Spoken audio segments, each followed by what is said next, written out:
Hello my bookworms, welcome back to my channel. My name is Sydney. Today we are going to do my first ever bookshelf tour. If you've been following me for a while, then you might know or have heard me say in the past that I've never had bookshelves as an adult, so I've never been able to make a video like this, but I have a wonderful, handy husband who is helping me build my dream library, and we have one full wall done. So even though the library is not finished, your view looks really good. So, I've never filmed a video like this. I don't actually watch a lot of bookshelf tours anyway, so we're gonna wing it. First and foremost, I have my shelves organized by genre and then by mostly alphabetical order. There's a couple instances where one author, like Sarah J. Maas right here, fits perfectly on one shelf. And so I'm not gonna split up the shelf just to make everything fit perfectly alphabetically. So I'm calling it alphabetical, but still assessing vibes and doing what's necessary. I think that maybe eventually, once I have my other two walls with bookshelves done, I think it'll be a lot easier for me to kind of organize shelves based on like aesthetics, have like very specific, like my favorite books shelves and, you know, like an immediate TBR shelf, like so many different like themed shelves. But for right now, with the space that I have, what works is to, again, separate by genre and then do alphabetical within said genres. And I know you guys just saw that I did a big, massive unhaul. I'm still looking at all the stacks over there in the corner. And not all the books that I'm keeping can fit on these three shelves. So I do have a couple stacks still around me. If I don't have at least one book stack, then I'm not being true to myself, is how I feel. And these books are predominantly young adult. I do have a couple like young adult thrown in on these shelves, especially in the fantasy. I think that it's predominantly adult, but there are some young adult series that I really love, so I just have them up there for now. But when I get my other walls of shelves, I'll probably keep all of my young adult together, or maybe with all the space, like I said, I'll just do like different themed shelves or things like that. Literally the possibilities are endless. But yeah, I'll show you these book stacks first, just to prove that I have these books and I'm keeping them, and they will one day have space on shelves. And then I'll kind of back you up and show you the general layout of what's going on behind me, and then we'll zoom in and I'll show you each shelf. So let's do it. Okay, so these are the three stacks that are predominantly young adult or books that I just don't really have space for or want on these three shelves. So we got some young adult fantasy, contemporary, all of the things here. We got some childhood favorites, and then some books that I've read or want to read, but they don't really fit on these shelves, like I said. So there's a little hodgepodge of everything here, and one day they will all have their own home. But for right now, they are gonna live in these little stacks and they're gonna feel really good about it. Okay, and here's the wide angle of the three shelves that we're working with right now. I can't even get them all in frame because they are literally like almost 9 feet tall. They're massive and stunning. So first and foremost, there is a smaller shelf that you can see with all the books laying horizontally right here in the middle that goes across all three. These are all like nonfiction, memoirs, poetry, and then classics over there. And then up in the left-hand portion, we start with fantasy. And obviously I have the most fantasy out of anything, so we had to span two shelves. So it goes ABC all the way down to these two rows and then jumps down here. This is still fantasy, this is still fantasy. That is also fantasy all the way down here. Then if I move down this way, I have some space here to move down the books once I, acquire more, which we all know will happen. So this space will still be fantasy. Right here starts sci-fi. And I don't have that much sci-fi actually. So it starts here and goes all the way to there. That little stack there is like mysteries or cozy mysteries. And then right next to it begins my horror, thriller, kind of suspense category. So this starts with A's and then it comes all the way down to the bottom left, and the whole length of the bottom is, I'm calling it like suspense because it encompasses horror, thriller, that sort of vibe. So now coming up to the top, the upper right hand side over here starts with like just general fiction, like literary fiction, contemporary fiction, all of those things. Starts there, goes down to these shelves right here, ends with tomorrow and tomorrow and tomorrow. The shelf directly below that starts romance, so that's romance here and here. This is my small little historical fiction section, and then you'll recognize this shelf as sci-fi and the beginning of horror. But okay, let me bring you a little bit closer and then I can show you a little bit more of what I've got going on. Okay, so we're gonna start up in the fantasy section, and starting with A's up in the top left, we got some old favorite series, we got a new series, we got series that I wasn't sure that I was going to be keeping, but the spines are just so pretty that I decided to keep them for now. So if you saw my most recent unhaul, it might be kind of fun to see what I ended up keeping, because I was going back and forth. I didn't know if I was gonna keep the pretty editions of this series or if I was gonna keep the paperbacks that I actually annotated. So I decided to keep these for now. now. Then it moves into my Travis Baldry, which I love both of these books so much. I would love to face one of them out eventually once I have a little bit more room. Then it goes into Upon a Burning Throne, and thus begins my Le Bardugo Shrine, which starts with a couple special editions of my Six of Crows and Crooked Kingdom. I have 2 special editions of the Shadow and Bone book, which might be a little bit extra, but honestly that series is what got me back into reading fantasy, so I kind of love it, and this one's really stunning, so I decided to face that one out. Then it moves into the Grisha trilogy itself. Remember, the fantasy genre is so big for me, so it starts to span the next bookshelf as well, so let me move you over. After Shadow and Bone, it goes to King of Scars, Rule of Wolves, into her 9th house and Hellbent. Then we're furthering in the bees. We got some new series that I haven't started yet, going into a special edition of the Atlas 6, which is so beautiful with that sword. The special edition of Alone with You in the Ether, which is one of my favorite sprayed edges ever. It's just so beautiful with the honeycomb and the bees. But of course, this lore by Alexandra Bracken is also so stunning. I love those snakes so much. Then 2 more series that I haven't yet started, The Diviners and Serpent and the Wings of Night. Going into the Red Rising series, which Caleb has finished all but the most recent book, and I read Red Rising and absolutely loved it. I'm really excited to continue this series, hopefully this year. Then begins the S.A. Chakraborty Shrine, so here is the Adventures of Amina al-Sarafi, going into the Daevabad series. So this is the little novella, and then I'll move you over to show the continuation. Coming back over to the left, we got the Daevabad trilogy, going into Shanghai Immortal, Silver Under Nightfall, which I cannot wait for the sequel to this one to come out. Then begins the Cassandra Clare Shrine. I haven't read any of these series. These mostly I picked up from library sales where they were like $5, so why wouldn't I buy them for cheap and then add to them later once I actually get to them. And then obviously the Infernal Devices and Mortal Instruments series here. This special edition is the new Sword Catcher, and I like it kind of sideways because if you look at it, the sprayed edges are actually little buildings that are supposed to be laid this way. I mean, it doesn't have to be, obviously it could be like that, but like the way it fits on the shelf right there on the paperback, I was kind of vibing with, so I was gonna leave it there for now. Then moving into this absolute stunning sprayed edge of Last Tale of the Flower Bride. Like, this one is actually like kind of unfair how pretty it is. Then we have Piranesi, another series that I haven't started yet, House of Dragons. And we got some Hunger Games action. We got a special edition of Her Majesty's Royal Coven by Juno Dawson. This sprayed edge is also very fun, so I just decided to keep that one out. More series that I have not yet started, but am excited to. A duology that I have to finish. A couple editions of A Dowry of Blood, as well as Immortal Longings. 2 of these actually came in a book box. This A Dowry of Blood is the original indie pub, and this version of Immortal Longings was book of the month. Going forward, we got Princess Bride, the special edition of the Hurricane Wars, and then my favorite in the whole shelf is my John Gwynne Faithful in the Fallen Shrine. I don't care if I have 0 space, this book will be facing out always, all right? Mark my words. But here are some of my babies, and then he continues onto the other shelf. Got another John Gwynne book here, and then it goes into a little Robin Hobb shrine, which is funny because I haven't yet read anything by Robin Hobb, but for whatever reason, I am just so enamored with like these old editions of these covers. I love them so much. Like, what? No one does covers like this anymore.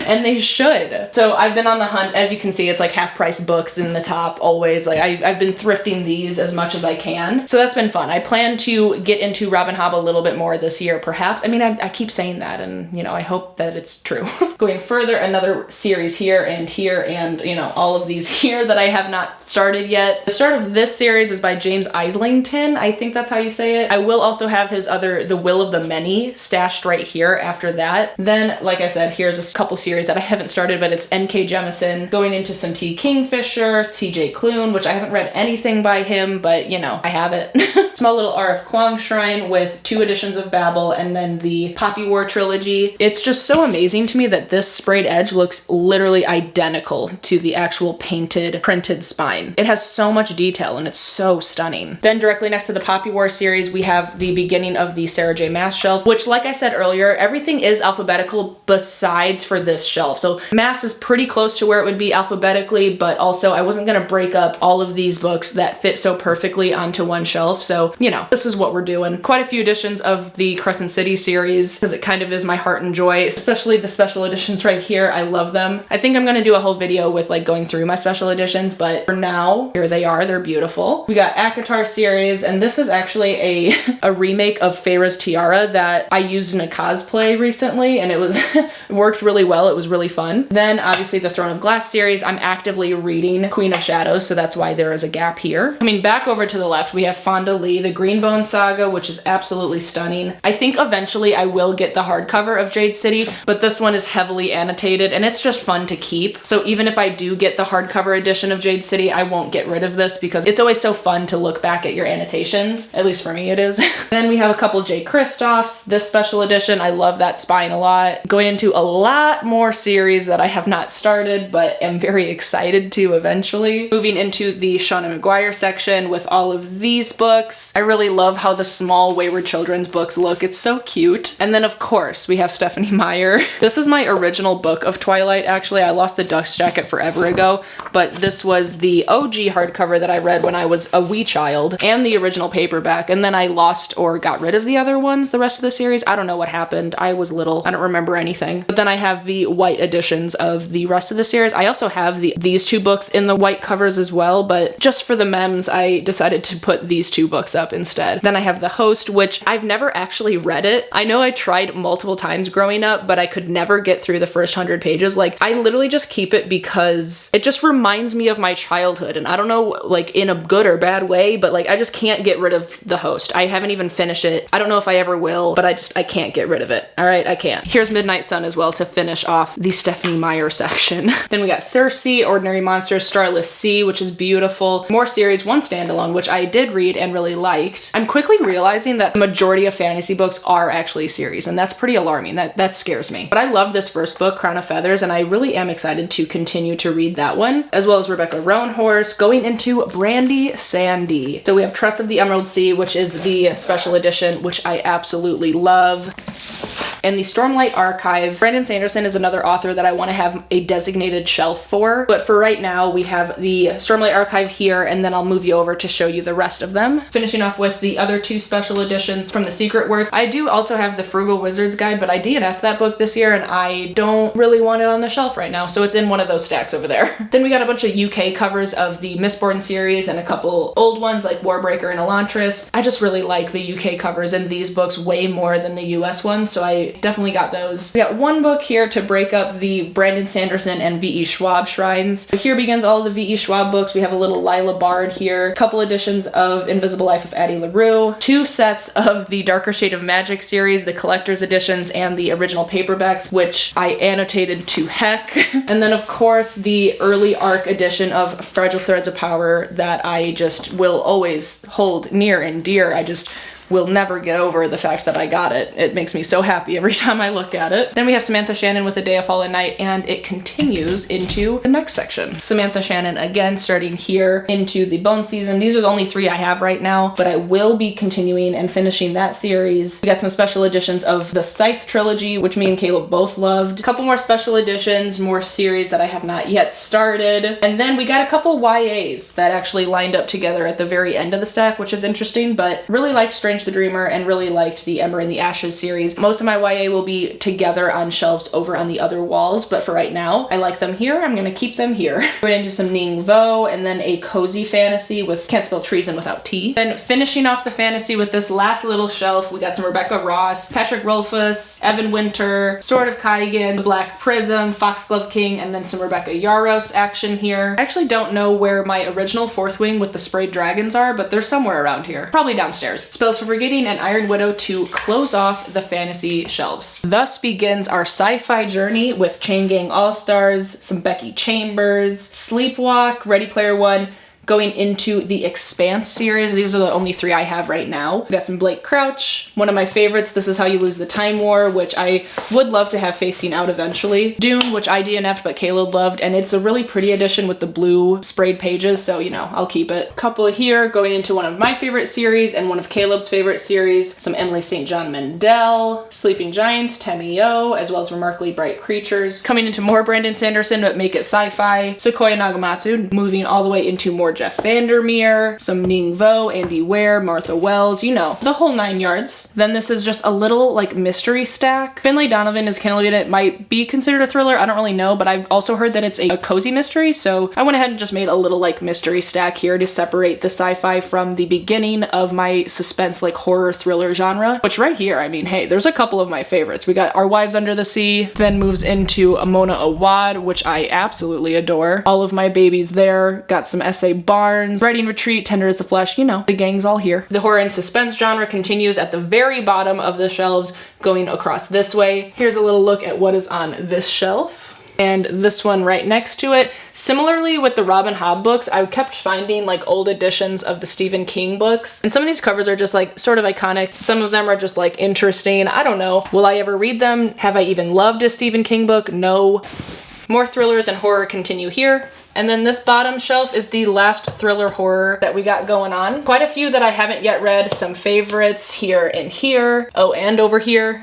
Love me some Catriona Ward. But a lot of fun titles that I'm really excited to get to eventually. And it's just so cool to finally like see them all, you know? Now you've seen the fantasy, and now we're coming into the third shelf up at the top with Sarah Addison Allen in the top left there. This is the fiction. Like, I know some of these might be like witchy or magical realism, but in my mind, I saw them more as fiction than fantasy, if that makes sense. So that's why I decided to put them here, in case you were wondering. But there's that top shelf with all of those authors, coming down to the middle shelf here. Some that are pretty high up on the TBR, some that are tried and true and favorites. We're gonna skip the classic section right now and finish out the fiction with this final shelf, ending with Tomorrow and Tomorrow and Tomorrow, which obviously I have 2 copies of because it is one of my favorite books. I 100% forgot to turn my mic around for that last fiction section, so sorry about that, but here we are with romance. Starting here, going all the way across into this little section right down here as well. We had a couple special editions of the Emily Henry books, which is really exciting. Special edition of You Made a Fool of Death with Your Beauty, which I absolutely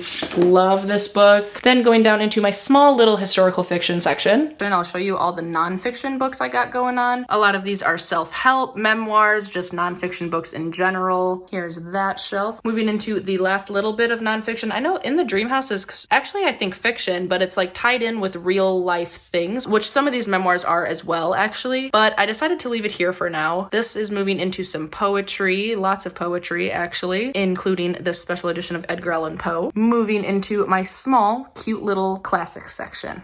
This is it. It's cute. I almost forgot my little stack of like graphic novels, manga, that sort of thing. So these are stacked alphabetically from bottom to top so that once I get my new shelves, it'll be easy just to like, you know, stack them there. But these are the graphic novels that I decided to keep, ones that I really like or ones that I want to get to. And oh my god, that's it. So those are all my books. I don't know the exact number of books that I have, but I imagine that is at least 350. I mean, at least 350. Maybe 350 to 400. I don't know. I should count them all sometime and figure that out. Editing Sydney here. I could have just put in a little like text pop-up on the screen for this, but it warrants me coming in. I just added up all the books that I am actually keeping after my unhaul. First of all, I've always been horrible at guessing. You know, like those games when you were a kid, like guess how many marbles are in the jar and you might win a prize at school or something. I never won. I just can't do it. Like that part of my brain just does not work, and this is a prime example of that. I have over 720 books. Not 350, not 400. I have 720 something books. And I'm saying 20 something because just give or take a couple. Like I might be forgetting some. That's not even including all of Caleb's books either. So safe assumption for my books personally is like 720 to 730 books. Like you're joking. But okay, that's it. I just needed to clarify. But again, since I've had these shelves, they have changed so much, and I'm sure they'll change again in like a couple weeks. I'm really excited to one day have all of my shelves available so that I can start making those themed sort of like cutesy shelves like we talked about earlier, but I'm so happy with what I have now. I hope that this tour was all right since my books are just kind of alphabetical, but y'all wanted a bookshelf tour, so this is what the bookshelf tour looks like right now, and I'll update it again in the future once we have the additions. But yeah, I mean, I hope you liked it. And also, let me just say, if the books aren't in perfect alphabetical order, like, just leave me alone. If there's a couple out of place, it's okay. I'll figure it out later. So I guess that's it. Thank you guys so much for being here and hanging out with me for a little bit. If you are still watching, then leave me the book stack emoji down below in the comments. And while you're down there, don't forget to subscribe and like the video. I always appreciate your support. And of course, be kind to one another and happy reading. Bye.